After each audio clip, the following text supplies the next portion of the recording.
toutes et à tous et bienvenue de retour sur ce plateau installé au cœur du salon européen, le salon référent pour les professionnels de la boulangerie-pâtisserie en France et à l'international. Nous sommes toujours sur le stand de la Confédération nationale de la boulangerie et boulangerie-pâtisserie française. Et pour cette dernière émission, la cinquième de cette première journée, ici sur le Sirin européen, porte de Versailles, Paris, eh bien, nous allons parler d'un sujet qui tient à cœur les artisans boulangers. Et ce n'est pas pour déplaire aux gourmets que nous sommes à parler, le fait maison, Tout Alexandra. Et nous avons donc autour de cette table eh bien, le président de la Confédération nationale de la boulangerie-pâtisserie française, Dominique Enract. Rebonjour. Rebonjour. Effectivement, vous êtes là depuis ce matin. Vous avez donc aussi un grand programme et beaucoup de rendez-vous ici sur le stand de la Confédération. À côté de vous, vous avez Xavier Bordet. Xavier Bordet est le président de la commission de la communication et de la promotion et de l'information au sein de la Confédération. Xavier, bonjour. En face, Jean-Luc Chapuis. Jean-Luc Chapuis, vous êtes président du syndicat départemental des maîtres artisans boulangers-pâtissiers de Haute-Loire, président de la commission aussi de la restructuration, de la réglementation et de la modernité au sein de la Confédération. Bonjour. Voilà. Et à côté de vous, Olivier Candotti-Besson, vous êtes dirigeant de Tournemin Consult.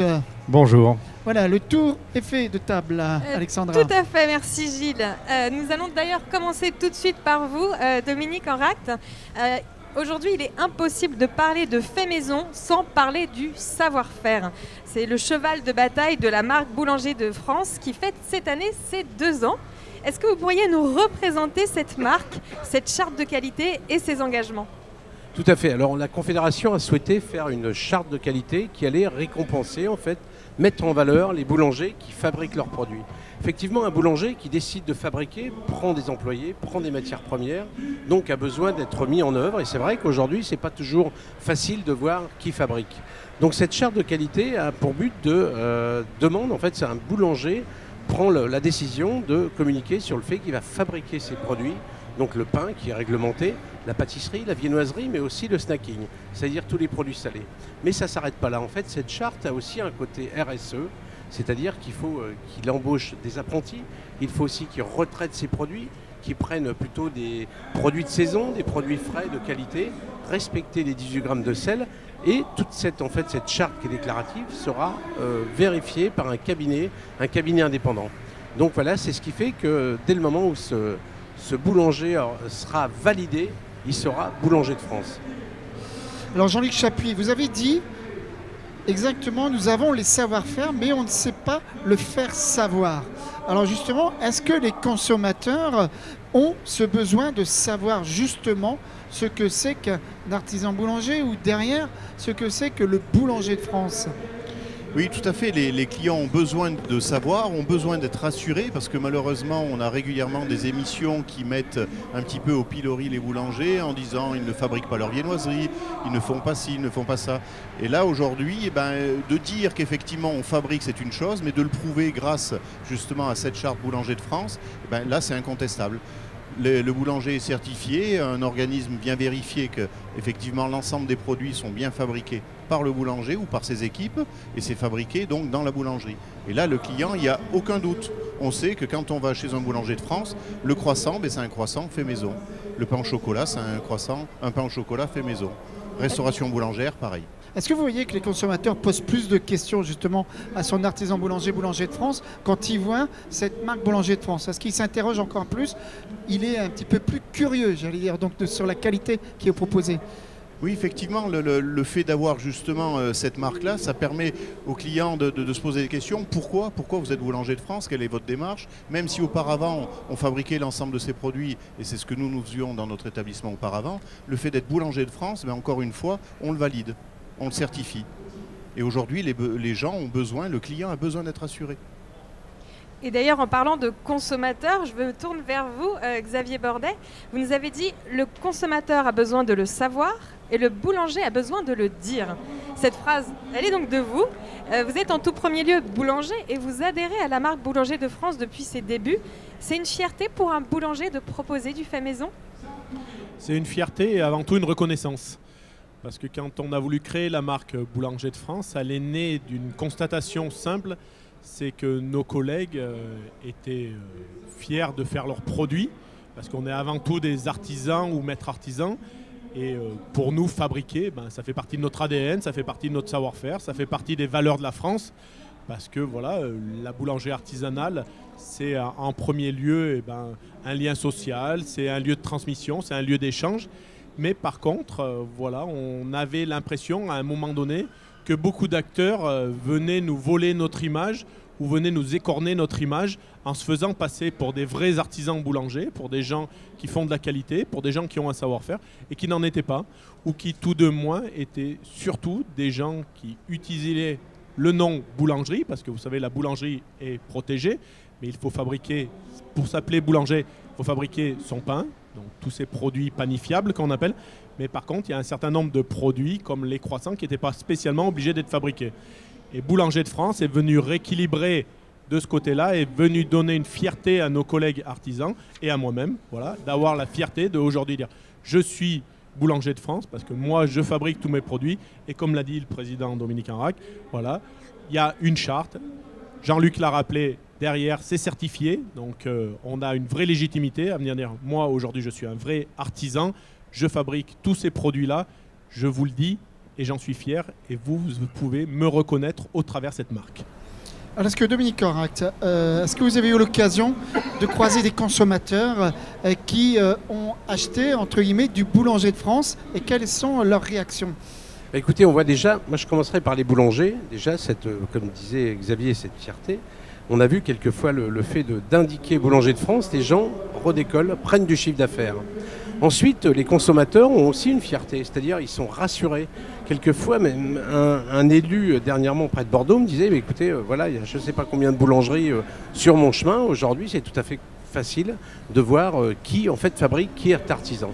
Donc on a plutôt un côté rassuré des consommateurs. Donc c'est positif, quoi qu'il arrive, donc de se mettre en place et d'être boulanger de France.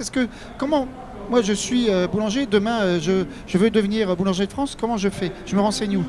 Alors en fait c'est très simple, il suffit d'appeler, alors il y a le site de Boulanger de France sur lesquels il y a les coordonnées d'une société, sinon tout simplement par la fédération à laquelle vous adhérez, parce que le fait d'être adhérent à la fédération, on a quand même moitié prix pour cette charte. En fait c'est le fait de payer le cabinet, le bureau qui va venir vérifier, et ensuite on envoie, le consommateur va recevoir une ligne d'autotest et qui va voir comment il peut être éligible. Et à partir de là, il sera contrôlé par le bureau. Et à partir de là, si tout va bien, ils seront validés Boulanger de France. Donc finalement, c'est très simple le fait d'appeler la fédération, comme c'est un accompagnement. Exactement, merci à vous. Alors je me tourne vers vous à présent, Olivier Candotti-Besson. Après une carrière de pâtissier, boulanger, meunier, il vous a semblé en fait naturel de poursuivre votre carrière dans la formation afin de transmettre votre savoir-faire. Et je vous cite, le savoir-faire, c'est la pérennité du métier. Alors oui, effectivement, quoi de mieux si on veut pérenniser son métier, c'est de le transmettre et d'apporter le savoir-faire aux jeunes. Et bon nombre d'ailleurs de boulangeries ont une perte de savoir-faire par le fait que simplement ils n'ont pas anticipé le départ à la retraite d'un salarié. Et souvent c'est ce qui s'est passé avec les tourriers qui avaient ce poste bien dans la main, puis le jour où ils partaient à la retraite, tout d'un coup qu'est-ce qu'on fait? On n'a plus personne qui sait faire les croissants. Et donc je pense qu'il y a une prise de conscience de la profession, justement de remettre au cœur donc bien sûr le fait maison. Et ce savoir-faire, voilà, donc nous on essaie au maximum bien sûr d'apporter ça pour que notamment le tourrier puisse reprendre sa place, sa vraie place, et que ça soit vraiment considéré comme un vrai métier, puisque c'est surtout celui-là qui a été un peu perdu et même beaucoup perdu dans certaines entreprises. Il y a le savoir-faire en boulangerie, je veux dire dans le fournil, mais est-ce que c'est aussi cela, Boulanger de France, sur la vente? Est-ce qu'il y a un lien ou c'est simplement sur la méthode de fabrication, Boulanger de France? C'est peut-être une question effectivement à Xavier Bordet. Bah oui, il y a une vraie relation, parce que Jean-Luc l'a un petit peu évoqué tout à l'heure en disant c'est un prétexte à la communication. Quand un client va rentrer chez nous, qui va dire pourquoi vous rentrez dans la démarche Boulanger de France, eh ben, il y a un vrai prétexte à communiquer, à venir lui expliquer toute cette démarche-là, parce que comme tu le disais tout à l'heure, ben voilà, on peut reconnaître le bleu, blanc, rouge ou l'affiche, mais derrière, pour nous, le but n'est pas uniquement d'avoir un affichage ou d'avoir une marque, c'est vraiment de pouvoir faire savoir On revient à se faire savoir, savoir-faire, faire savoir, Et bien l'expliquer, oui. qui nous manque. Voilà. Le but de le faire savoir qu'aujourd'hui, un boulanger de France fabrique sa viennoiserie, fabrique sa pâtisserie boulangère, fabrique son snacking, parce que comme l'a évoqué juste avant l'interlocuteur, la boulangerie-pâtisserie traditionnelle, c'est un certain nombre de métiers. La boulangerie, la pâtisserie, le snack, le tourrier. Et aujourd'hui, beaucoup de nos clients veulent cette qualité et veulent cet engagement.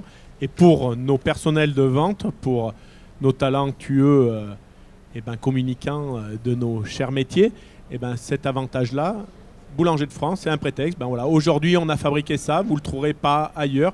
Aujourd'hui, on prend comme chez moi, une entreprise rurale du Livradois Forez, on utilise beaucoup de myrtilles. Ça permet de venir mettre en avant ces produits-là à travers de viennoiseries, de la tarterie ou d'autres produits. On a un vrai prétexte à communiquer, chose que vous ne trouverez pas ailleurs que chez un boulanger de France, parce qu'on valorise les filières courtes. Merci Xavier Bordet. Eh bien voilà Alexandra, l'émission se termine et nous espérons de retrouver la marque Boulanger de France chez tous les bons, meilleurs artisans boulangers, et surtout ce qu'il y a derrière cette marque, les bons produits. Et merci à tous les quatre. Merci d'apporter votre pierre à l'édifice et faire que ce savoir-faire se transmette aussi bien qu'il se déguste. Donc vous pouvez trouver toutes les émissions en replay sur le site internet boulangerie.org et on se retrouve demain pour notre 6e émission. Bonne soirée à tous. Merci. Très bon salon.